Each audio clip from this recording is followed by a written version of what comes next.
അടിയന്തരാവസ്ഥയെ രൂക്ഷമായി വിമർശിച്ച് ശശി തരൂരിന്റെ ലേഖനം. ഇന്ദിരാഗാന്ധിക്കും സഞ്ജയ് ഗാന്ധിക്കുമെതിരെയാണ് ശശി തരൂർ രൂക്ഷ വിമർശനം ഉന്നയിച്ചിരിക്കുന്നത്. ഇന്ദിരാഗാന്ധിയുടെ കാർക്കശ്യം പൊതുജീവിതത്തെ ഭയാനകതയിലേക്ക് നയിച്ചുവെന്നും ലേഖനത്തിൽ. വിവരങ്ങളുമായി ദില്ലിയിൽ നിന്നും സ്വാതി, ന്യൂസ് ഡെസ്കിൽ നിന്നും വിഷ്ണു തലവൂരും ചേരുന്നുണ്ട്. സ്വാതി, ഏതായാലും ശശി തരൂർ ഉറച്ചു തന്നെയാണ്.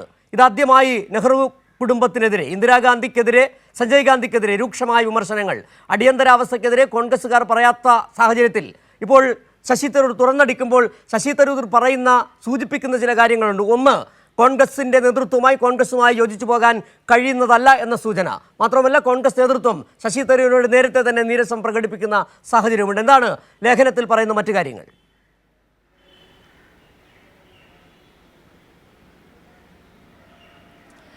സിജു സൂചിപ്പിച്ച പോലെ തന്നെ ഈ അടിയന്തരാവസ്ഥയുമായി ബന്ധപ്പെട്ട് കോൺഗ്രസ് ഒരിക്കലും സമ്മതിച്ചു തരാത്ത കാര്യങ്ങളാണ് ഇപ്പോൾ ശശി തരൂർ തന്റെ ലേഖനത്തിലൂടെ തുറന്നു പറയുന്നത്. തീർച്ചയായും കോൺഗ്രസിന് ഇത് വലിയ പ്രതിസന്ധി ഉണ്ടാക്കുമെന്നതിൽ സംശയമില്ല. ഏറ്റവും പ്രധാനമായി ഇതിൽ ചൂണ്ടിക്കാണിക്കുന്നത് ഇന്ദിരാഗാന്ധിയെയും സഞ്ജീവ് ഗാന്ധിയും അടക്കം വലിയ തരത്തിലുള്ള വിമർശനം തന്നെയാണ് നടത്തിയിട്ടുള്ളത്. ഇന്ദിരാഗാന്ധിയുടെ കാർക്കശ്യമാണ് ഈ അടിയന്തരാവസ്ഥയിലേക്ക് നയിച്ചത്. ജനാധിപത്യ ശബ്ദങ്ങളെ എല്ലാം തടവറയിലിട്ടുകൊണ്ട് എല്ലാവരുടെയും എതിർപ്പുകളും വിയോജിപ്പുകളും ഒക്കെ കടന്നുകൊണ്ടുള്ളൊരു നീക്കത്തിലേക്കാണ് അടിയന്തരാവസ്ഥ കാലത്തേക്ക് പോയിട്ടുണ്ടായിരുന്നത്. രാജ്യം അച്ചടക്കം കൊണ്ടുവരാൻ അടിയന്തരാവസ്ഥ കാലത്തെ കഴിയൂ എന്നുള്ള കാർക്കശ്യമായിരുന്നു ഇന്ദിരാഗാന്ധിക്കുണ്ടായിരുന്നത്. തടങ്കലിലെ പീഡനം, അതിലുപരി വിചാരണ കൂടാതെയുള്ള കൊലപാതകങ്ങൾ, ഇതൊന്നും തന്നെയും പുറം ലോകം അറിയാതെ വലിയ തരത്തിലുള്ള ക്രൂരമർദ്ദനങ്ങൾ പൊതുജനങ്ങളെ അടിച്ചേൽപ്പിക്കുന്ന സാഹചര്യം ഈ അടിയന്തരാവസ്ഥ കാലത്തുണ്ടായി. അതോടൊപ്പം ഇന്ദിരാഗാന്ധിയുടെ മകൻ സഞ്ജയ് ഗാന്ധിയുടെ ചെയ്തികൾ കൊടും ക്രൂരമായി തന്നെയാണ് രാജ്യം കണ്ടത്. അന്നത്തെ സർക്കാർ ഈ നടപടികളെ എല്ലാം ലഘൂകരിക്കുന്ന സമീപനമാണ് നടത്തിയിട്ടുള്ളത്. അടിയന്തരാവസ്ഥയ്ക്ക് ശേഷം എന്നാൽ ആ തെരഞ്ഞെടുപ്പിൽ, പിന്നീട് വന്ന തെരഞ്ഞെടുപ്പിൽ വലിയ ജനരോഷം ഇതിനെതിരെ ഉണ്ടാവുകയും ഇന്ദിരാഗാന്ധിയെയും അവർ നയിക്കുന്ന പാർട്ടി എന്ന് പറയുന്നത് കോൺഗ്രസ് പാർട്ടിയാണ്. കോൺഗ്രസ് പാർട്ടിക്കെതിരെ വലിയ ജനരോഷം ആ ഘട്ടത്തിൽ ഉയരുകയും ചെയ്തു. എന്നാൽ ഇന്നത്തേത് ജനാധിപത്യ ഇന്ത്യയാണ് എന്നുള്ളത് കൂടി അദ്ദേഹം അവസാന ഘട്ടത്തിൽ പറഞ്ഞു വെക്കുന്നുണ്ട്.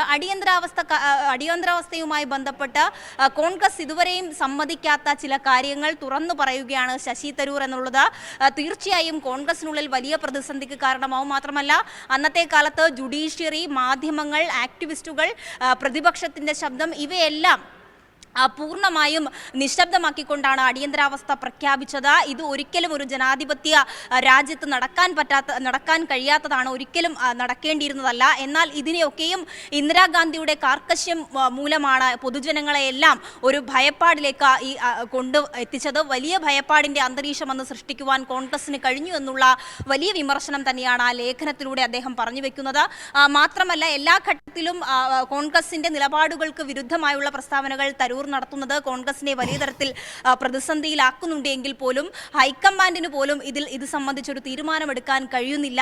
എന്നാൽ അതൃപ്തി ഈ നേതൃത്വത്തിനുള്ളിൽ പുകയുകയും ചെയ്യുന്ന സാഹചര്യമുണ്ട്. കഴിഞ്ഞ ദിവസം കൂടി മുഖ്യമന്ത്രിയുമായി ബന്ധപ്പെട്ട് തനിക്ക് മുഖ്യമന്ത്രിയാകാനുള്ള എല്ലാ പിന്തുണയും ലഭിക്കുന്നുണ്ട് എന്ന് അദ്ദേഹത്തിന്റെ പോസ്റ്റിലൂടെ അദ്ദേഹം തന്നെ ട്വീറ്റ് ചെയ്യുന്ന സാഹചര്യം കൂടി ഉണ്ടാകുന്നു. നിരന്തരമായി ഇത്തരം പ്രസ്താവനകൾ പരസ്യമായി നടത്തുന്നു. നെഹ്റു കുടുംബത്തെ അടച്ചാക്ഷേപിച്ചുകൊണ്ട്, നെഹ്റു കുടുംബത്തിന്റെ വീഴ്ചകൾ ഓരോന്നായി ചൂണ്ടിക്കാണിച്ചുകൊണ്ടാണ് ഇന്ദിരാഗാന്ധിയെയും സഞ്ജയ് ഗാന്ധിയെയും കോൺഗ്രസിനെയും അതിരൂക്ഷമായി ഈ ലേഖനത്തിലൂടെ വിമർശിച്ചു പോയിട്ടുള്ളത്.